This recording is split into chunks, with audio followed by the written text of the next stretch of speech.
Hello everyone, welcome back to my channel. So आज का video मैं एसपीपीओ इंटरव्यू प्रिपरेशन के रिगार्डिंग बना रहा हूँ कि इंटरव्यू की कैसे तैयारी करनी है, किस टाइप के क्वेश्चन वो पूछ सकते हैं या फिर अपन को उन क्वेश्चन का आंसर कैसे देना है। तो सबसे पहले मैं क्लियर कर दूँ, जो भी कैंडिडेट इंटरव्यू से डर रहे हैं तो वो डर अपने मन से निकाल दें। ऐसा कुछ नहीं होता, जैसे हम किसी न्यू पर्सन से बात करते हैं वैसे ही जाके हमें उनसे बात करनी है, क्योंकि वो क्वेश्चन पूछते जाएंगे, हम उनका आंसर देते जाएंगे। काफ़ी कोऑपरेटिव होते हैं वो। और जिस क्वेश्चन का आंसर हमें नहीं पता उसको आंसर को बेसिकली ये बोल दो कि सर मुझे नहीं पता या फिर मुझे अभी याद नहीं आ रहा है। एंड बस इतना ही कहना है, क्योंकि ना मैंने भी 2 बार पीछे इंटरव्यू दे चुका हूँ। जैसे लास्ट पहला इंटरव्यू था मेरा I P S P O 2020 का, जिसमें मुझे मिले थे 72 आउट ऑफ 100। हाँ, फाइनल सिलेक्शन नहीं हो पाया था मेरा, 2 नंबर से कम रह गया था मेरा स्कोर। एंड सेकेंड इंटरव्यू था जो मैंने अभी दिया था आरआरबी पीओ का, उसमें मुझे मिले हैं 82 आउट ऑफ 100। तो अगर मैं ये कर सकता हूँ तो ये आप भी कर सकते हैं। बस दो ही चीज़ ऐसी है जो आपको इंटरव्यू में ध्यान रखना है। सबसे पहले ये कि आपको धीरे धीरे बोलना है। धीरे धीरे बोलना है इन द सेंस कि आपको बिल्कुल आराम से उन्हें जो भी आप आंसर दे रहे हैं वो उन्हें पता चलना चाहिए कि आप क्या बोल रहे हैं। कई बार क्या होता है कि हम जल्दी जल्दी अपने आंसर को बोल देते हैं तो उन्हें समझ ही नहीं आता कि हम क्या बोल गए, तो ना वो थोड़ा नेगेटिव इम्पैक्ट दे के जाएगा। सेकेंड ये होता है कि आपको बिल्कुल नर्वस नहीं होना है। अगर आप नर्वस होंगे वहाँ पे तो उसका इफेक्ट आपके आंसर देने पे आएगा ही आएगा। अगर इन दो चीज़ों पे आपने काम कर लिया तो डेफिनेटली आपका इंटरव्यू काफ़ी अच्छा जाएगा। एंड अदर कैंडिडेट से अगर आप कंपेयर करेंगे तो आप डेफिनेटली उनसे काफ़ी आगे चले जाएंगे। चलिए, ये तो होगी काफ़ी सारी बातें। अब मैं बताता हूँ कि आपको किन किन टॉपिक्स पे क्वेश्चन पूछे जा सकते हैं।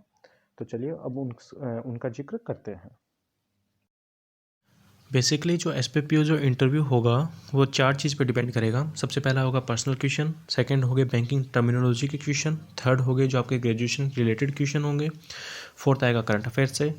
और एक टॉपिक और ऐड कर दूँ इसमें, जिस दिन आपका इंटरव्यू है उस दिन का न्यूज़पेपर एंड उससे जो लास्ट डे का न्यूज़पेपर है वो आपको अच्छे से पढ़ लेना है। उन 2 दिनों के न्यूज़पेपर की जो भी इंपॉर्टेंट हेडलाइन है वो आपको याद होनी चाहिए कि भाई जो फ्रंट पेज पे कौन सी इंपॉर्टेंट हेडलाइन आई थी, बिजनेस सेक्शन में उन्होंने कौन कौन सी इंपॉर्टेंट हेडलाइंस दी थी, उन 2 दिनों के जो एडिटोरियल थे वो किस टॉपिक्स पे आए थे। जो टॉपिक्स पे आए थे उस टॉपिक्स को थोड़ा पढ़ लेना कि उस टॉपिक्स पे क्या करंट में रहा है, एंड ये करके देख लेना। चलिए वन बाय वन देखते हैं अब इन टॉपिक से क्या क्या क्वेश्चन पूछे जा सकते हैं। सबसे पहले देखते हैं हम पर्सनल क्वेश्चन से क्या क्या पूछा जा सकता है। पर्सनल क्वेश्चन में यार सबसे पहले देखें तो आपका नाम। अगर आपका नाम बाकी लोगों से डिफरेंट है तो ऑब्वियस सी बात है वो आपके नाम से क्वेश्चन पूछेंगे ही पूछेंगे। और मैं तो यही कहूँगा कि जो सभी है ना अपने अपने नाम का मीनिंग देख कर ही जाना है यार। पूछें तो आप बिल्कुल रेडी होनी चाहिए कि उन्होंने आपके नाम का मीनिंग पूछा, आपने झट से बता दिया कि ये मेरे नाम का मीनिंग होता है। सेकंड, वो पूछ सकते हैं जो भी आपका प्लेस ऑफ बर्थ है उसके बारे में, अगर कोई हिस्टोरिक इवेंट रहा हो या फिर उस जगह के आसपास कोई ऐसी जगह है जहाँ पे कोई हिस्टोरिक इवेंट हुआ हो, एंड उस जगह के बारे में कोई ख़ास बात, वो सब आपको पता होनी चाहिए। एंड थर्ड, पूछ सकते हैं वो आपके हॉबी के बारे में। हॉबी बिल्कुल जेन्युइन बताना, ऐसा नहीं कि मतलब कुछ भी बता रहे हो आप हॉबी के अंदर, क्योंकि ना वो काफ़ी एक्सपर्ट, वो जो एक्सपीरियंस्ड बंदे होते हैं वो आपके झूठ को 1 मिनट में पकड़ लेंगे कि हाँ भाई आप अपनी हॉबी के बारे में झूठ बता रहे हैं। तो बिल्कुल जो जेन्युइन हॉबी है ना उसी को ही आप जिक्र में बताना कि भाई ये हॉबीज़ मैं फॉलो करता हूँ एंड मुझे ये करना पसंद भी है। एंड फोर्थ, आपकी वो स्ट्रेंथ एंड वीकनेसेस के बारे में पूछ सकते हैं। ये भी यही कहूँगा कि ऐसा नहीं कि कोई भी यूट्यूब से या फिर कोई भी गूगल करके कोई भी स्ट्रेंथ और वीकनेसेस मिली तो उनको पकड़ाया और कॉपी पेस्ट कर दिया, ऐसा नहीं करना है। जो भी आपकी जेन्युइन स्ट्रेंथ है वही बताना, एंड वीकनेसेस भी ऐसा नहीं कि काफ़ी सारे वीकनेसेस बताने लगे, उन्हीं वीकनेसेस को बताना जो सर्वाइव कर सके। जैसे कि जिन वीकनेसेस पे आप थोड़ा काम करें तो वो वीकनेसेस सही हो सकती हैं। जैसे आप बोल सकते हैं कि सर मेरी हैंड राइटिंग थोड़ी अच्छी नहीं है, तो वो पता है कि वो वीकनेसेस है, हैंड राइटिंग अच्छी नहीं है, पर वो अगर आप थोड़ा प्रैक्टिस करेंगे उस पर तो वो सही हो जाएगी। एंड उसके बाद वो पूछ सकते हैं अगर आपके नाम की कोई जो सेम पर्सनैलिटी हो, चाहे वो एक्टर हो या फिर कोई स्पोर्ट्समैन हो, कुछ और हो, तो उसके बारे में भी आप देख लेना कि आपके नाम की कोई सेम पर्सनैलिटी कौन कौन है और आप किसे मतलब फॉलो करते हैं ज़्यादा, ये सब करके। और फिर आएंगे वो क्वेश्चन जैसे कि भी आप बैंक में क्यों आना चाहते हैं, एंड आपको ही हम क्यों हायर करें बैंकिंग के अंदर, एंड आपके आइडल कौन है, ये सब करके बस इन्हीं से क्वेश्चन बनेंगे ये जो भी आपके पर्सनल क्वेश्चन बनेंगे। मुझे नहीं लगता इसके अलावा आप कोई अदर पर्सनल क्वेश्चन बन सकते हैं। इसके अलावा भी कोई पर्सनल क्वेश्चन बनते हैं तो वो यार आप अपने तैयार कर सकते हैं। मैंने एक जो नॉर्मल क्वेश्चन बताए हैं, जो नॉर्मल पूछे जा सकते हैं, उन्हीं क्वेश्चन के बारे में बताया है। अब आते हैं सेकंड टॉपिक पे, जो कि है बैंकिंग टर्मिनोलॉजी। ये सबसे फेवरेट टॉपिक है मेरा। इसमें वो क्वेश्चन पूछ सकते हैं, जैसे रेपो रेट के बारे में पूछ लिया, reverse repo rate, CRR, SLR, MSF, bank rate, या फिर SBI की हिस्ट्री के बारे में कि SBI कैसे एग्जिस्टेंस में आया, एंड योनो के बारे में ज़रूर पढ़ लेना कि योनो के क्या क्या फ़ीचर्स हैं, उसके बारे में वो पूछेंगे। एंड फिर RBI के बारे में, जैसे कि RBI का लोगो, RBI के फंक्शन, RBI की सब्सिडरीज़, RBI के प्रेजेंट गवर्नर और कौन से नंबर के हैं। हाँ, IPS PO में ना मुझसे उन्होंने पूछा था कि RBI के कोई लेडी गवर्नर रही है, तो मुझे नहीं पता था कि लेडी गवर्नर कोई अभी तक रही है नहीं रही, पर मैं आपको बता दूं अभी कि RBI की हिस्ट्री में अभी तक कोई भी लेडी गवर्नर नहीं रही है। सिर्फ लेडी डेप्यूटी गवर्नर रही है, वो रही है KG उदेसी, जिनका टेन्योर था 2003 से 2005, और सेकंड रही है उषा थोराट, जिनका टेन्योर था 2005 से 2010। एंड इसके अलावा करंट अकाउंट, सेविंग अकाउंट के बारे में डिफरेंस पूछ सकते हैं, RD FD के अंदर डिफरेंस, क्रेडिट कार्ड और डेबिट कार्ड में difference, guarantee warranty, financial inclusion, NPA, PCA, SARFAESI, IBC। मुझसे IPS PO में IBC के बारे में पूछा गया था कि IBC कैसे वर्क करता है, उसके बारे में बताना था। एंड चेक्स के बारे में, कितने टाइप के चेक होते हैं, चेक का इंडोर्समेंट कैसे होता है, money market, capital market. And इसके बाद में आती है सारी की सारी स्कीम्स, जैसे PM स्वनिधि योजना, KCC योजना, सुकन्या समृद्धि योजना, मुद्रा योजना, अटल पेंशन योजना, प्रधानमंत्री जीवन ज्योति बीमा योजना, प्रधानमंत्री सुरक्षा बीमा योजना। वैसे भी पूछ सकते हैं कि हाँ भाई PM सर के द्वारा चलाई गई कुछ 5 स्कीम्स के नाम बताओ, तो आपको वो भी बतानी चाहिए कि आप नाम से बता सकें। तो इन स्कीम्स के बारे में पढ़ना होगा आपको। एंड फिर क्रेडिट ब्यूरो के बारे में पूछ सकते हैं, क्रेडिट रेटिंग एजेंसी के बारे में पूछ सकते हैं। एक चीज़ मैं पहले क्लियर कर दूं आपको ये वाली, कि जो अपने को जो स्कोर करती है वो करते हैं क्रेडिट ब्यूरो, जो एट टाइम सिर्फ 4 ही हैं। उसमें से जो सबसे ट्रस्टवर्दी मानते हैं हम सभी, उसको वो मानते हैं सिबिल को, जो हमें, इसलिए हम उसे सिबिल स्कोर बोलते हैं। और जो कंपनी को रेट करती है वो रेट करती है क्रेडिट रेटिंग एजेंसी, जैसे वो AAA, AA, B, C, D जो भी रेटिंग मिलती है कंपनीज़ को, वो क्रेडिट रेटिंग एजेंसी करती है। क्रेडिट रेटिंग एजेंसी अलग है, क्रेडिट ब्यूरो अलग है, इसके बारे में ध्यान रखना।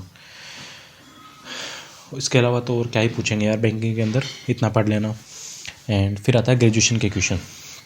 तो यार मैंने तो BCom किया है, तो मैं तो आपको BCom के क्वेश्चन बता सकता हूँ कि BCom के वो कौन कौन से क्वेश्चन पूछ सकते हैं। जिन्होंने BSc, BTech, BA किया हो तो वो भी अपने हिसाब से देख लेना। जैसे BA वाले थोड़ा हिस्ट्री देख लेना कि भी हिस्ट्री से बारे में कुछ पूछ सकते हैं वो।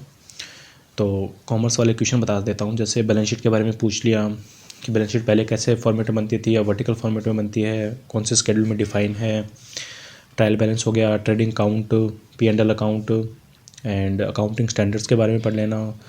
और जो गोल्डन रूल्स अकाउंटिंग, जो सबसे पहले हमने 11th के अंदर सीखे थे, जो personal account, real account and nominal account के बारे में, उनके क्या रूल थे, वो वाले हो गए।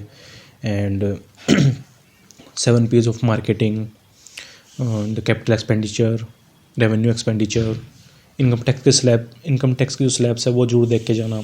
और हाँ, जो बजट आया अभी उसके बारे में जो चीफ पॉइंट है वो सभी के सभी देख लेना। उसके बाद में टाइप्स ऑफ कंपनीज हो गया, कंपनीज कौन से एक्ट में डिफाइन हैं, goodwill, patent, trademark, copyright, and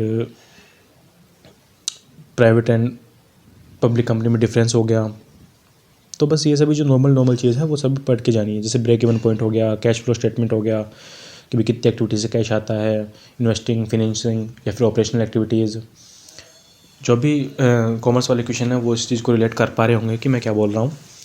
ऐसे करके जो भी जिस स्ट्रीम के जो भी कैंडिडेट है वो अपने अपने स्ट्रीम के बारे में थोड़ा थोड़ा पढ़ लेना, क्योंकि यार इस स्ट्रीम को हमने 4 से 5 साल पढ़ा है। इसके बारे में अगर वो क्वेश्चन पूछें और हमें नहीं पता हो तो एक नेगेटिव इम्पैक्ट जाएगा कि भाई हमें इनके बारे में कुछ पता ही नहीं है। इतना भी नहीं कि वो कुछ डीप पूछते हैं, ऐसा नहीं कि वो आपसे कुछ रूल्स वगैरह पूछने लग जाएंगे, ये नहीं लग जाएंगे, ऐसा कुछ नहीं होगा। वो आपसे बस एक पूछेंगे कि आपको जनरल नॉलेज है या नहीं है अपने सब्जेक्ट्स के बारे में, समझ गए। एंड फिर उसके बाद आता है करंट अफेयर का। और हाँ, जो जिनका गैप ईयर है ना, वो अपने गैप ईयर को देख लेना कि वो कैसे जस्टिफाई करेंगे अपने गैप ईयर को, ठीक है। और करंट अफेयर में बताऊँ तो करंट अफेयर यार जैसे फैब में इंटरव्यू है सभी का, तो फैब का तो इम्पोर्टेंट होएगा मोस्ट इम्पॉर्टेंट। एंड उसके अलावा आप जनवरी और दिसंबर का करंट अफेयर भी पढ़ सकते हैं। तो इतने डीप क्वेश्चन भी शायद नहीं पूछेंगे वो करंट अफेयर में, जो करंट में चल रहा हो उसके बारे में देख लेना। जैसे स्टडी IQ से भी आप देख सकते हैं, जैसे अंकित सर हो गए, एंड वर्ल्ड अफेयर्स में जो प्रशांत सर हैं, उनसे जो भी आप डेली वीडियोस डालते हैं उनको देखना स्टार्ट कर दीजिए अभी से, तो इससे करंट आपका अच्छे से प्रिपेयर हो जाएगा। बाकी थोड़ा बहुत जो ऊपर ऊपर से पढ़ लेना, इतना जैसे एग्ज़ाम में पूछते हैं वैसे भी नहीं पूछेंगे। और बस यही सब है इंटरव्यू के अंदर। और बाकी जो नॉर्मल प्रोस्पेक्ट्स है इंटरव्यू के वो तो आपको पता ही होंगे। जैसे एक रूम में एंटर करेंगे तो परमिशन मांग के रूम में एंटर करना है। सबसे पहले जो भी लेडी पैनलिस्ट होगी उन्हें गुड मॉर्निंग या गुड आफ्टरनून जो भी टाइम रखा उस हिसाब से विश करना है। फिर सभी जो पैनलिस्ट हैं उनको विश करना है, गुड मॉर्निंग गुड आफ्टरनून वगैरह जो भी हो। फिर उसके बाद जब वो परमिशन दे तभी बैठना है, पोस्चर सही रखना है बैठने का। एंड जब इंटरव्यू एंड हो तो नॉर्मल थैंक यू नोट के साथ एंड हो, तो फिर आपको आराम से खड़े होकर फिर बाहर जाना है। फेस पे हमेशा एक स्माइल रखनी है। एंड वो सब तो नॉर्मल चीज़ें हैं, वो आपको पता ही होंगी। चलिए फिर, आई थिंक मैंने इंटरव्यू के रिगार्डिंग जो भी डाउट थे वो सभी क्लियर कर दिए होंगे। इसके अलावा भी अगर आपका कोई डाउट है, अगर आप चाहते हैं कि मैं इनके बारे में जैसे बैंकिंग टर्मिनोलॉजी के बारे में कुछ वीडियोस बनाऊं, शॉर्ट वीडियोस बनाऊं, तो आप मुझे कमेंट कॉल में बता सकते हैं। अगर अच्छा रिस्पॉन्स मिलता है मुझे वीडियो पे तो मैं वो वीडियोस बनाना स्टार्ट कर दूंगा। एंड आपको ये वीडियो अच्छी लगी हो तो वीडियो को लाइक कीजिएगा, चैनल पर नए हो तो चैनल को सब्सक्राइब कीजिएगा। मिलते हैं फिर नेक्स्ट वीडियो में, तब तक के लिए take care and keep preparing.